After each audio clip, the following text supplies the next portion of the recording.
let's say that you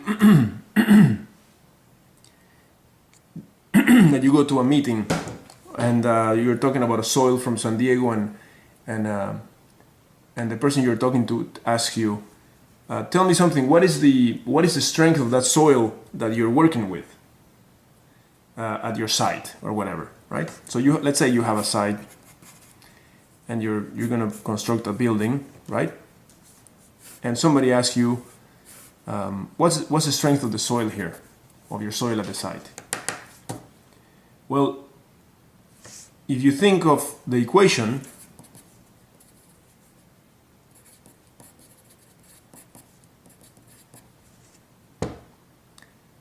you would say, okay, well, the strength, you wouldn't really be able to answer that question because the strength of the soil depends on the effective stress. So what you may say is, look, I don't know what you're referring to with this question, but I can tell you that my soil, which is a silty sand, has a phi prime of 40 degrees and a C prime of 20 kPa. Okay? So that's my answer. Now the person may say, well, but what's the strength? And you have to say, your answer should be, well, I can't tell you the strength, because to tell you the strength, you would have to tell me what point and on what plane, for example, the horizontal plane, you want me to calculate the strength based on these parameters. Okay? So generally, when geotechnical engineers refer to strength in an informal way, when they ask each other, for example, hey, what's the strength of your soil? What they're asking is, what's the phi prime and the C prime of your soil? Okay? They're not asking what is the strength. There's another type of strength which is called the undrained strength, and that is one single value, and we'll get to that in a second. But in general, when people ask for strength, they're asking for phi prime and C prime, particularly phi prime, because this is the one that actually tells you the relationship, the strength over the phi prime, right? Or the sigma prime. This one is the intercept. Anyway, so let's do a little example here. Let's say that you have a site. This is a point. The point is 5 meters underground. This is a water table, and gamma is 20. Okay, and you want to know this. And sorry, the phi of this soil is 40, and the C prime is, let's say, like over there, 20 kPa. So you want to know the strength, critical state strength of the soil at point A on the vertical plane. Point A on the vertical plane. Let's do it like that, okay?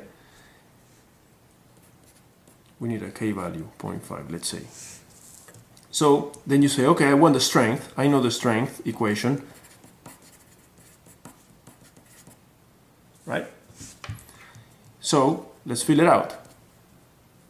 I know tangent 40 plus 20 kPa. Now, effective stress. What is the effective stress that I have to put here? Well, very simple. It is the effective stress that is normal to the plane on which you want the strength. So what is the effective stress acting on this plane at this point? Well, that effective stress is equal to 5 times 20, right? 5 times 20, that is the vertical stress,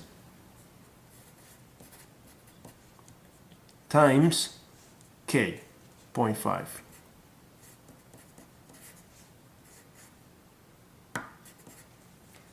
So this is 100 times 0.5 is 50. So then, put the 50 here. The strength is 50 times tangent 40 plus 20. That is the strength at point A on this plane. What about the strength at point A on this plane? Well, on this plane, the stress acting on the plane normal to it is the vertical effective stress, which is 100. So the strength at point A on this plane is 100, which is that stress, normal to the plane, times tangent of 40 plus 20. So the strength on this plane is larger than on this plane. The strength on this plane is larger than on this plane because the stress on this plane is larger than on that plane. The phi and the c are the same. It's the same soil. Silty sand, let's say. Okay? Same soil everywhere.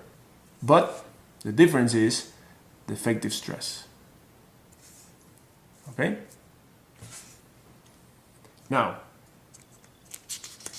what happens if you want the strength at this point, but on this plane, which is oriented 31 degrees from the horizontal? Well, same thing. Strength, sigma prime, tangent phi plus c prime. Phi prime is 40 degrees. C prime is 20 kPa.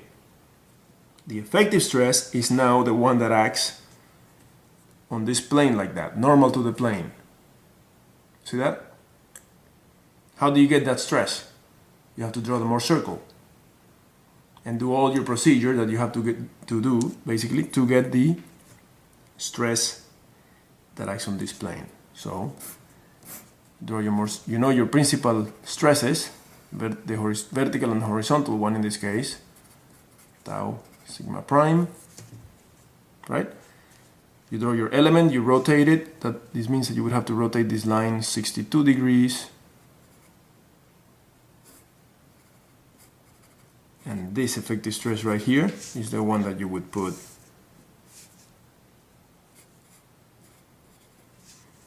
here. Okay? Or here basically. That effective stress times tangent 40 plus c prime, which is 20, is equal to the strength at this point on this plane. Okay? Now, Mohr circle, that procedure, you already know how to do it. That is the reason that is the reason why you were asked before to learn how to determine the effective stress on any plane, not just the horizontal and vertical planes, but any plane, so that you can later get the strength of the soil at any point on any plane, provided that you have C prime and phi prime. Okay? One last thing. Or one last thing before we get to the on-drain strength. Some students make the mistake of thinking that this 31 degrees is the one that needs to be put here for phi. And that's completely wrong. Why? This 31 degrees, or this angle, is the angle of the orientation of a specific plane that in this case the professor wants you to get the strength for. Okay? So this is just a random angle for an orientation of a plane along a point. This phi, which is 40 degrees, provided here, which is the one that you determine when you run tests in the lab, is a material property.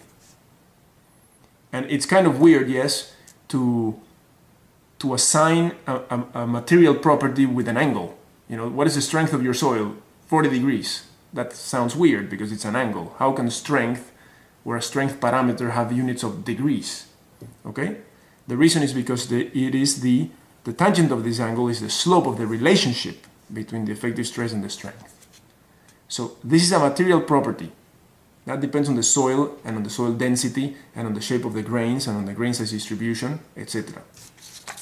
This angle is just, in this case, my selection of the orientation of a plane that I drew randomly to show you how you would have to use the Mohr circle to actually get the strength at this point on this plane. Okay, so don't confuse an angle that is provided by the problem with a material property, which is in this case 40 degrees for phi. Phi is the material property, phi prime.